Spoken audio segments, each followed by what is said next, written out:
आपके जहन में लगातार ये सवाल है कि दिल्ली कैसे डूब गई। आपके जहन में सवाल है कि आईटीओ बैराज के जो 5 गेट हैं वो आखिरकार क्यों जाम पड़े हैं, सालों से क्यों जाम पड़े हैं, कौन उनका रखरखाव करता है, कौन मेंटेनेंस करता है, किसकी जिम्मेदारी है, दिल्ली की कि हरियाणा की। ये तमाम सारे सवाल आपके मन में कौंध रहे हैं और आज इन सवालों का जवाब हमारे संवाददाता वीरेश पांडे निकाल करके लाए हैं। हम आपको ये पूरी खबर बता रहे हैं।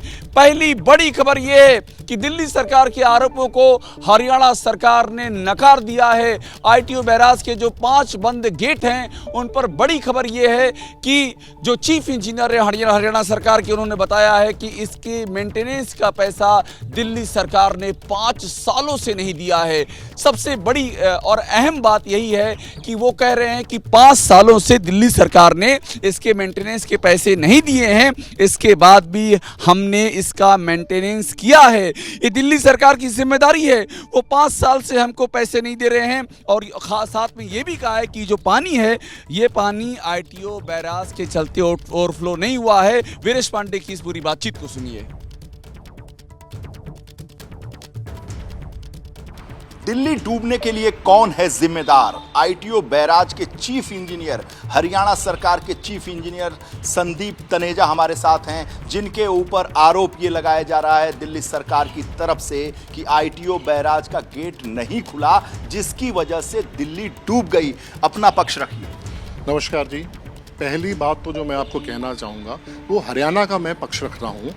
जो दिल्ली सरकार द्वारा प्रचार करा जा रहा है कि हरियाणा ने जानबूझकर दिल्ली को डुबोया है, ये बिल्कुल तथ्य पे नहीं है। सबसे पहले तो यमुना, जो हथनीकुंड बराज से पहले ईस्टर्न यमुना कैनाल और वेस्टर्न यमुना कैनाल लगती है, उसको ड्यूरिंग रेनी सीजन, क्योंकि जो कैपेसिटी जो है उनकी लिमिटेड कैपेसिटी से ज़्यादा पानी आता है, उन्हें बंद कर दिया जाता है। और बराज की कैपेसिटी हमारी 70 लाख से पहले थी। हम 1 लाख क्यूसेक से जब फालतू पानी आता है, हम उसमें एक्स्ट्रा पानी आता है, उसे यमुना में छोड़ देते हैं। ये बराज है, डैम नहीं है, स्टोरेज कैपेसिटी नहीं है। इसलिए जब भी 1 लाख क्यूसेक से ज़्यादा पानी आए, एक्सेस पानी आएगा, हमें उसे जो उसमें यमुना में छोड़ना ही पड़ेगा। और उसके बाद मैं आपको ये बताना चाहता हूँ कि भाई हरियाणा ने ये कहते हैं कि ऐसा कर दिया कि दिल्ली को डुबो दिया। सबसे पहले तो आप सुनिए कि जब ये पानी यमुनानगर में से छूटा तो यमुनानगर में फ्लडिंग की प्रॉब्लम हुई, फिर वो फ्लडिंग की प्रॉब्लम हमारी करनाल में आई, वो हमारी पानीपत में आई, फिर वो हमारी सोनीपत में आई, फिर वो दिल्ली में आई। कोई सरकार क्या अपने प्रदेश का नुकसान करके दूसरे प्रदेश का नुकसान करेगी? नहीं तो कहा जा रहा है कि आपके विभाग की नाकामी ने दिल्ली को डुबोया। हाँ, अब उसके बाद आप आइए कि जो है 10 साल से यमुना की डिसिल्टिंग नहीं करी गई। 10 साल हो गए, कैपेसिटी रिड्यूस होगी। 1978 में जो फ्लड आया था तब यमुना की विड्थ जो है, ये जो एम्बैंकमेंट बनी है, जो रोड्स हैं हमारी, जो मयूर विहार पे है, जो हमारी बाईपास रोड है, इससे यमुना की कैपेसिटी कम हो गई है, क्योंकि दोनों तरफ एम्बैंकमेंट बन गई। पहले यमुना की विड्थ ज़्यादा थी, इसलिए डिस्चार्ज वो ज़्यादा जो कैरी कर लेती थी। अब वो हमने उसे जो है दिल्ली उसे हमने चैनलाइज कर दिया। अच्छा, इतने दिनों से गेट बंद हैं तो वो गेट खोले क्यों नहीं गए? देखिए, ऐसा है, ये प्राकृतिक आपदा है जो बता के नहीं आई थी, ठीक है जी। उसके कारण हमारे पास वहाँ 32 गेट हैं, जिसमें सिर्फ 5 ऑपरेशनल ये कहते हैं नहीं है, ठीक है। अब आप देखिए कि जो 5 गेट हैं जो ऑपरेशनल नहीं है, उसके सामने जंगल है। आप साइट पे जाके देखिए, 10 फुट की सिल्ट है, वहाँ से डिस्चार्ज पास ही नहीं होता। पिछले 45 के बाद वहाँ से डिस्चार्ज पास नहीं हुआ। और उसके बाद आप देखिए जो 5 गेट ये कह रहे हमने खोले नहीं हैं। अब आप साइट पे जाइए, अगर कोई हमने बराज बनाया है उसमें हमारे 32 गेट हैं। अगर कभी हम 3 गेट में से पानी निकाल देते हैं, 5 में से भी, 10 में भी, डिपेंडिंग ऑन कितना डिस्चार्ज उसमें से जा रहा है। वो 5 गेट नहीं खुलने के बावजूद भी हमारे पास 2 फुट फ्री बोर्ड है। फ्री बोर्ड मीन्स हमारा जो बॉटम ऑफ स्लैब है आईटीओ का, उसके नीचे भी 2 फुट पानी था। अभी और भी पानी बच जाता, उसमें आ जाता तो वो भी पास हो जाता, उसमें कोई भी आपदा नहीं थी।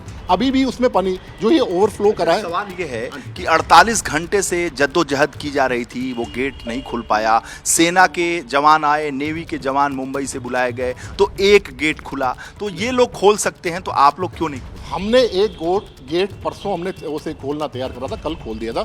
थोड़ा सा पानी कम हुआ, हमने खुलवाया वो गेट। और उसके अलावा डाइवर भी हमने बुलाए हुए हैं जो वहाँ गेट खोल रहे हैं। तो गेट एक खुला है, वो नेवी ने नहीं, आपने नहीं? इरिगेशन डिपार्टमेंट ने, हरियाणा इरिगेशन डिपार्टमेंट ने खुलवाया है। अच्छा, नेवी ने नहीं खुलवाया? अभी हमने खुलवाया, जो कल खुलवाया। और सबसे बात, मुंबई से जो नेवी आई है उसने कोई गेट अभी तक खोला है? नहीं खोला। अच्छा। हाँ जी।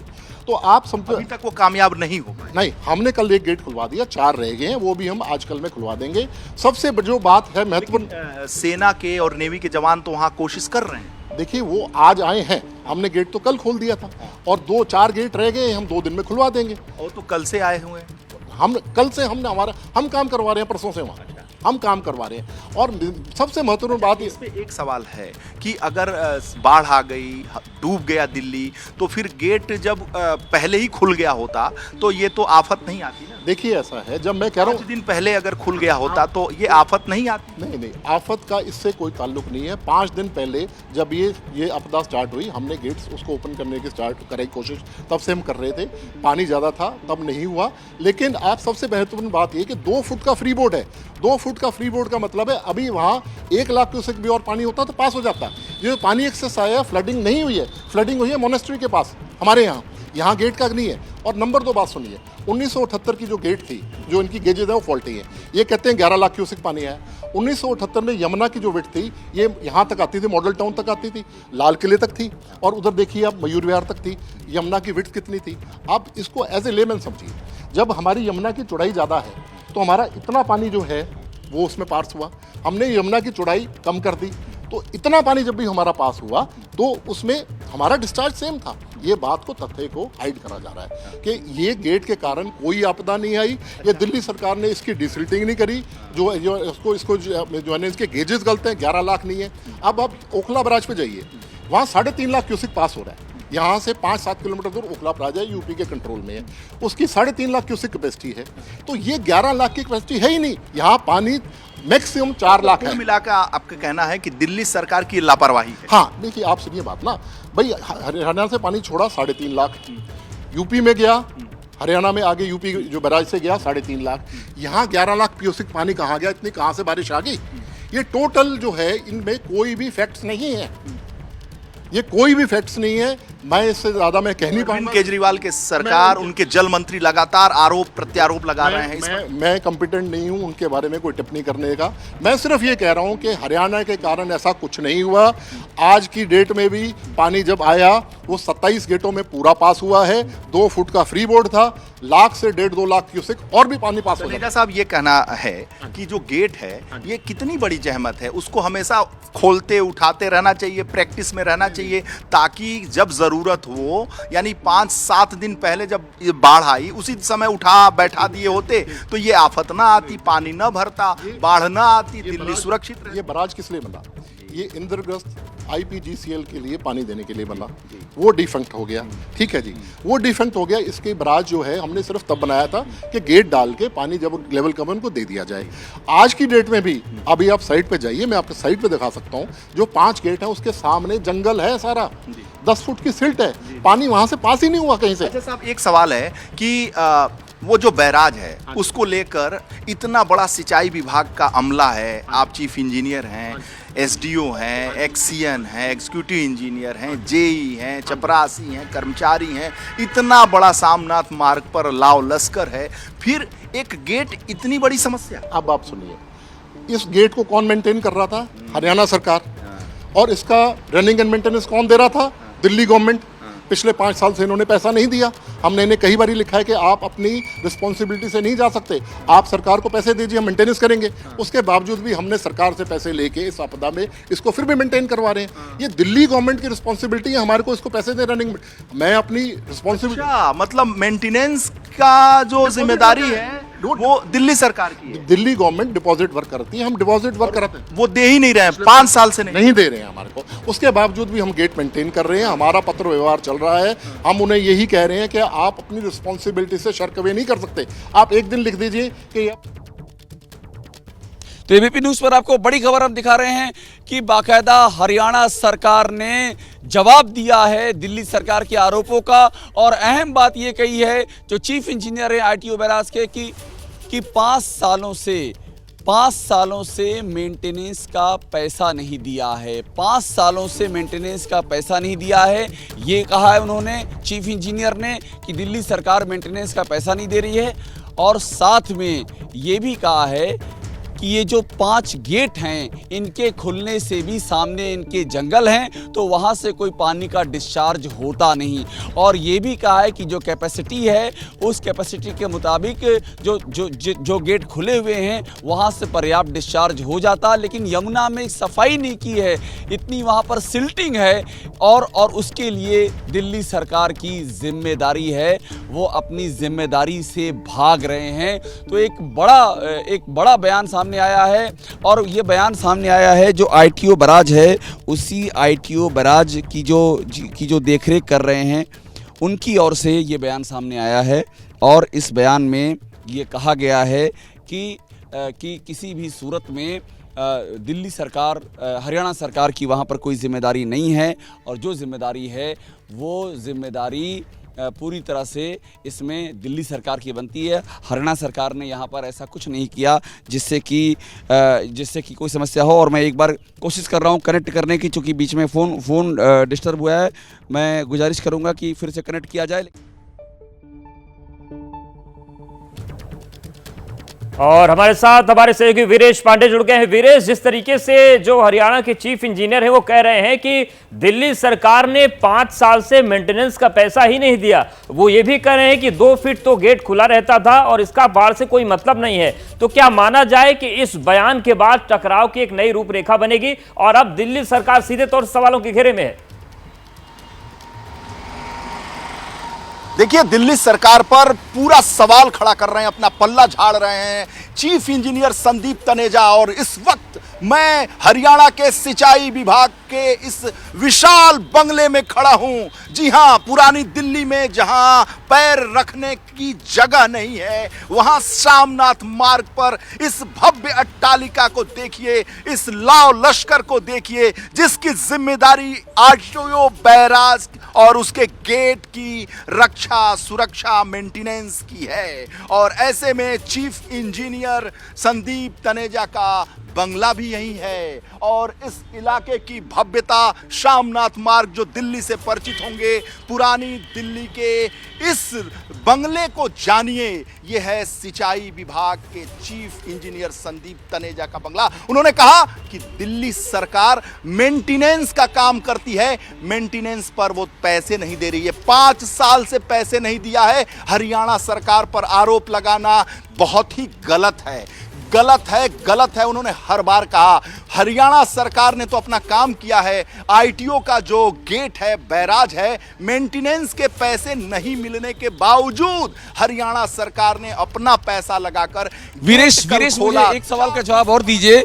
वीरेश, मैं अभिषेक बोल रहा हूं, एक सवाल का जवाब और दीजिए। वो बहुत ही महत्वपूर्ण सवाल ये है कि जो संदीप तनेजा ने, वीरेश, जो संदीप तनेजा ने आपसे बातचीत की है, वो बातचीत हमने सुनी है और उस बातचीत में एक बात ये सामने आई है, वो ये कह रहे हैं कि 5 साल से मेंटेनेंस का पैसा नहीं दिया है। लेकिन एक बात वो और कह रहे हैं वीरेश कि अगर ये 5 गेट खुल भी जाते तो सामने जंगल है, उससे कोई फर्क नहीं पड़ता था। तो क्या वो ये कहना चाह रहे हैं कि बेवजह इन 5 गेट को मुद्दा बनाया जा रहा है? वीरेश,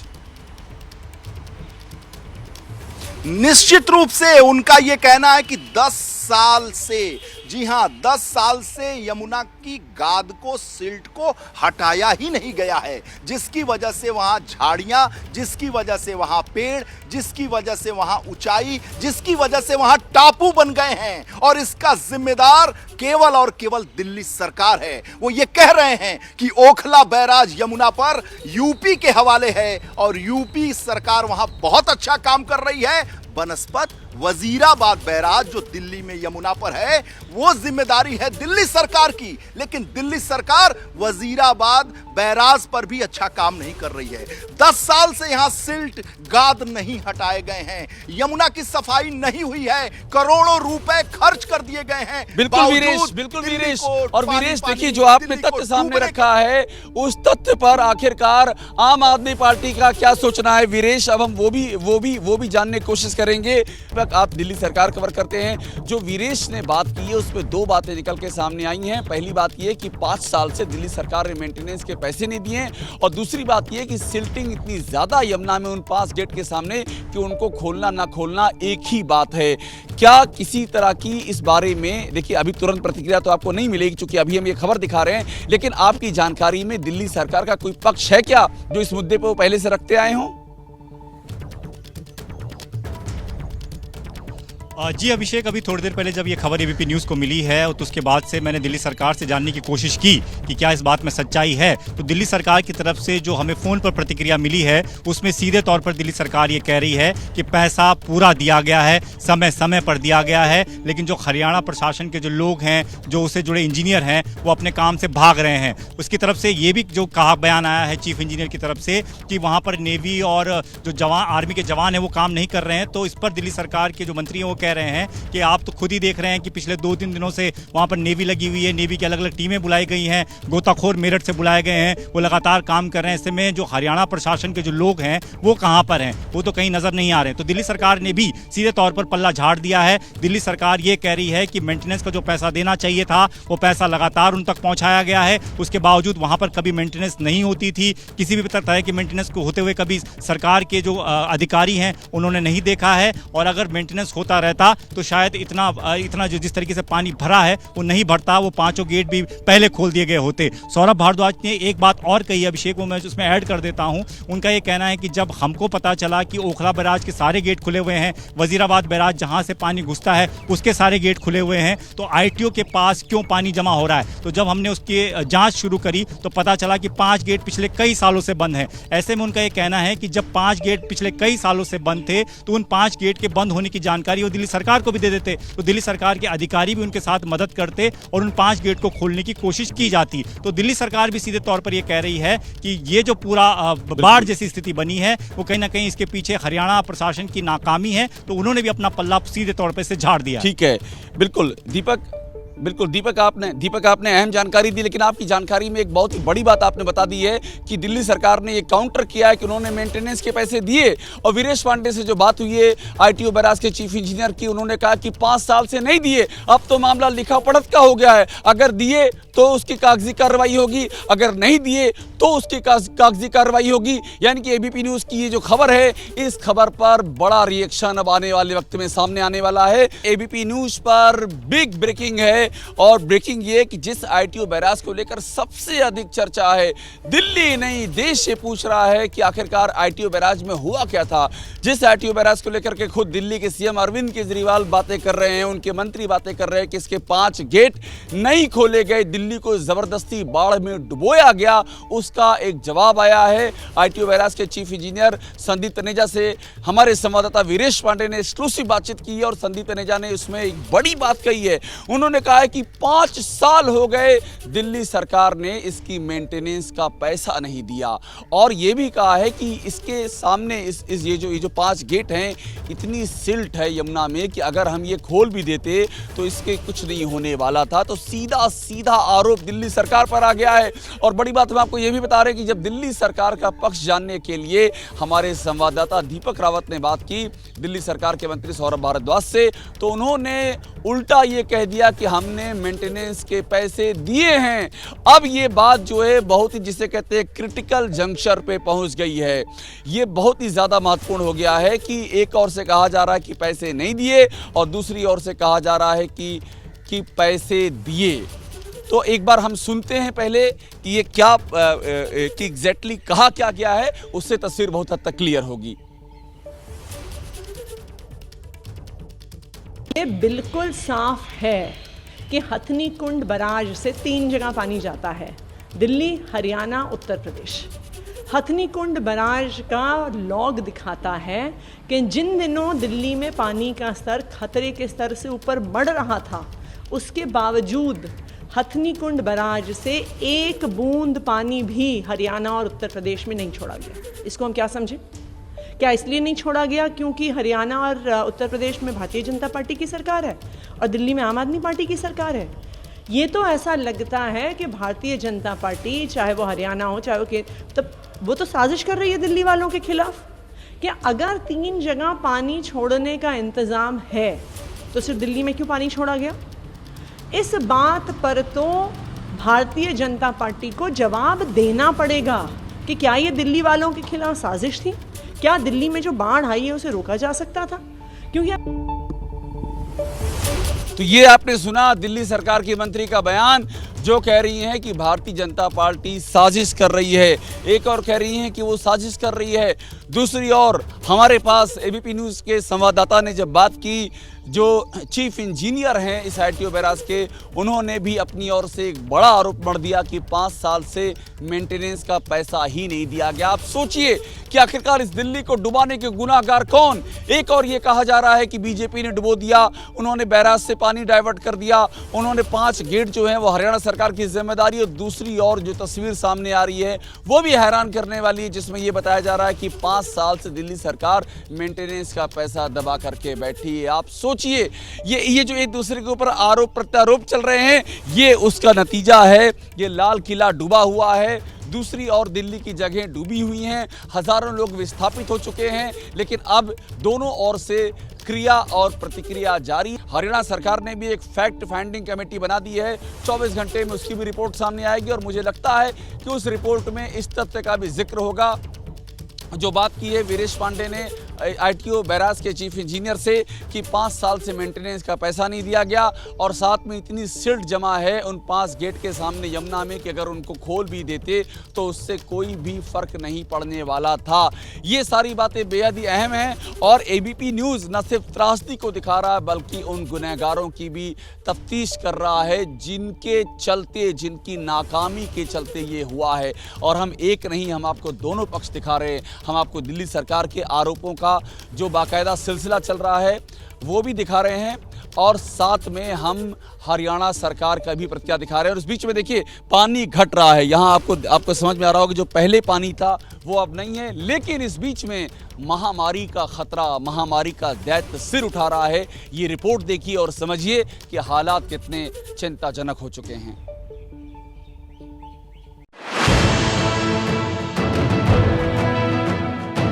दिल्ली में सैलाब का सितम, क्या होगा तबाही का अगला कदम? ये जमे हुए पानी में, ठहरे हुए पानी में कितनी तरह की बीमारियां जो है वो अब पैदा होंगी और लोगों को इन बीमारियों में को भी झेलना पड़ेगा। उतरता पानी, खौफ की कहानी, कैपिटल का सीन बड़ा संगीन। जो दिल का हाल है वही दिल्ली का हाल है। तो ये जो आम जनता के दिल हैं, जो इस समय विस्थापित कैंपों में रह रहे हैं, उनके दिल तकलीफ में डूबे हुए हैं। पहले बाढ़ ने रुलाया, अब महामारी ने पंजा फैलाया। बीते कई दिनों से इसी हाल में, इसी अवस्था में यहाँ पर पड़े हुए नजर आएंगे। ये मवेशी इसी हालात में यहाँ पर पड़े हुए हैं, तो निश्चित तौर पर ये बड़ी बीमारी राजधानी दिल्ली के लोगों को हो सकती है। दिल्ली का हाल डराने वाला है। यमुना के पानी ने दिल्ली पर जब धावा बोला था तो पानी मीटर वाली रफ्तार से चढ़ा था और जब जाने की बारी आई तो शुरू में इसने खूब तेजी दिखाई। WHO बिल्डिंग के पास पानी घटने की तेज रफ्तार का असर अपने कैमरे में कैद किया हमारे संवाददाता अंकित गुप्ता ने। आपको तस्वीरें दिखाता हूं सहयोगी कैमरा पर्सन प्रवीण के माध्यम से। प्रवीण, अगर आप यहां पर ये दीवार की तस्वीर दिखा पाए जहां पर मैं खड़ा हुआ हूं। प्रवीण, ये तस्वीर दिखाइए जहां पर मैं खड़ा हुआ हूं, यहां पर दीवार के तक, जहां तक मैं खड़ा हुआ हूं, यहां तक था वाटर लेवल, यानी कि यमुना का जलस्तर यहां तक था। और अभी कहां है? अभी करीबन 6 फुट नीचे आ गया है। तो मैं जो तस्वीरों के माध्यम से मैं यहां पर दिखाने की कोशिश कर रहा हूं कि यमुना का जलस्तर जहां पर मैं खड़ा हूं यहां तक पानी था और अब पानी वहां तक हो गया है, यानी कि 6 फुट नीचे पहुंचा है। जो आतिशी ने बात कही है, निश्चित तौर पर दिल्ली वालों के लिए एक राहत की खबर है। लेकिन अब दिल्ली में डेरा जमाए यमुना का पानी लोगों और सिस्टम के सब्र का इम्तिहान ले रहा है, इंच इंच में उतर रहा है। आज अलग अलग समय पर यमुना के पानी का रिकॉर्ड देखेंगे तो ये बात साफ हो जाएगी। सुबह 8 बजे यमुना का लेवल 207.62 मीटर था। सुबह 10 बजे ये 207.53 मीटर पर आया। दोपहर 1 बजे यमुना का पानी 207.27 मीटर था और दोपहर 2 बजे 207.18 मीटर। लेकिन जैसे जैसे पानी उतर रहा है, महामारी का खौफ भी लगातार बढ़ता जा रहा है। दरअसल जब सैलाब आया तो लोगों ने किसी तरह अपनी जान तो बचा ली, लेकिन बड़ी संख्या में मवेशियों की मौत हो गई। शुरू में तो इसका पता नहीं चला, लेकिन अब पानी उतर रहा है तो खतरा सामने आ रहा है।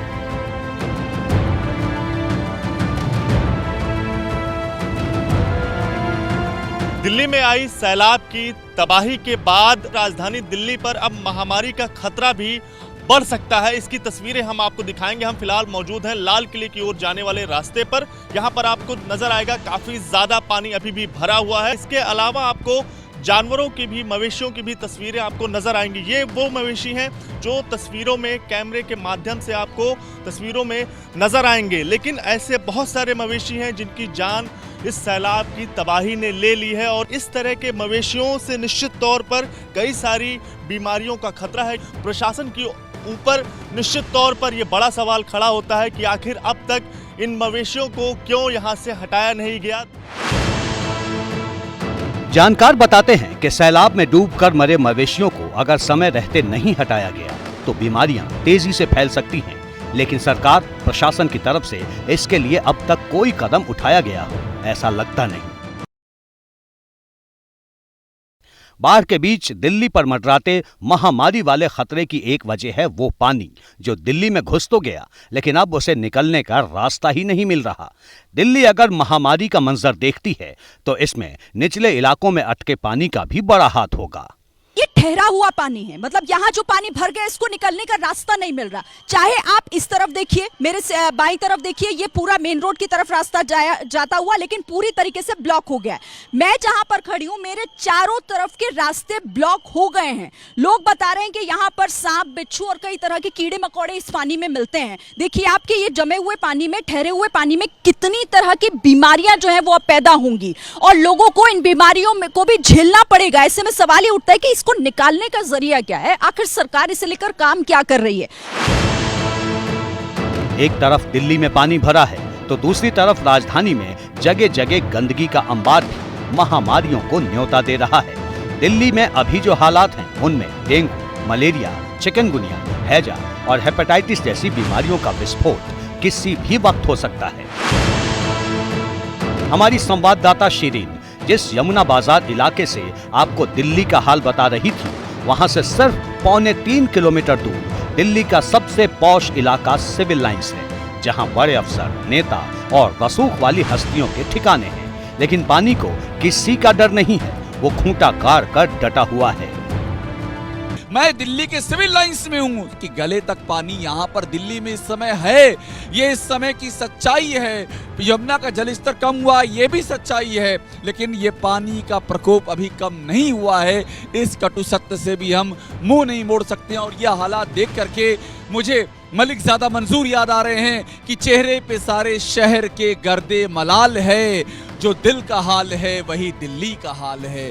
तो ये जो आम जनता के दिल हैं, जो इस समय विस्थापित कैंपों में रह रहे हैं, उनके दिल तकलीफ में डूबे हुए हैं। दिल्ली में सैलाब का पानी जितने दिन टिका रहेगा, महामारी का खतरा उतना ज्यादा बढ़ेगा।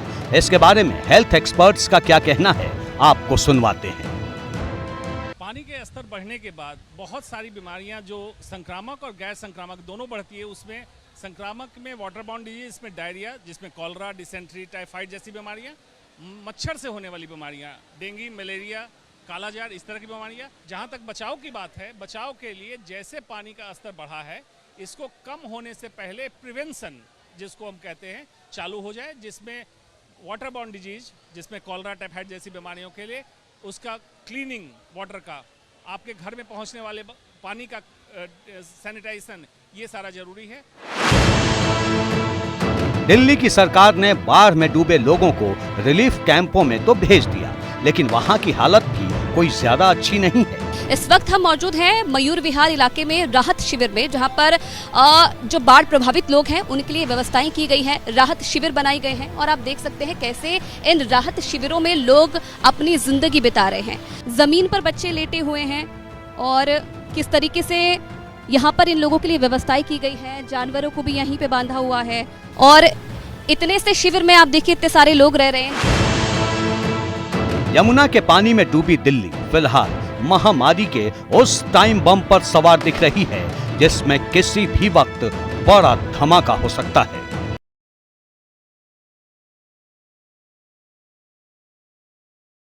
और आपको दिखा रहे हैं इस समय हम मयूर विहार के रिलीफ कैंप की कुछ तस्वीरें, जहां पर दिल्ली सरकार के मंत्री सौरभ भारद्वाज गए तो थे राहत कार्यों का जायजा लेने, लेकिन वहां उनका जमकर के विरोध शुरू हो गया। वहां पर जो मौजूद लोग थे वो इस बात की शिकायत कर रहे थे कि उनको राहत नहीं मिली है, उनको रिलीफ नहीं मिली है और वहां पर जो कुछ हो रहा है वो सिर्फ दिखावा है, औपचारिकता है। वे परेशान लोग थे, उनमें से कई ऐसे थे जो जो अपना सब कुछ गंवा चुके हैं इस बाढ़ में और राहत कैंपों में रह तो रहे हैं, लेकिन उनको राहत नसीब नहीं हो रही। तो ऐसे में जब सौरभ भारद्वाज पहुंचे तो वहां पर उनका गुस्सा फूट गया और उन्होंने सौरभ भारद्वाज का जमकर विरोध करना शुरू कर दिया।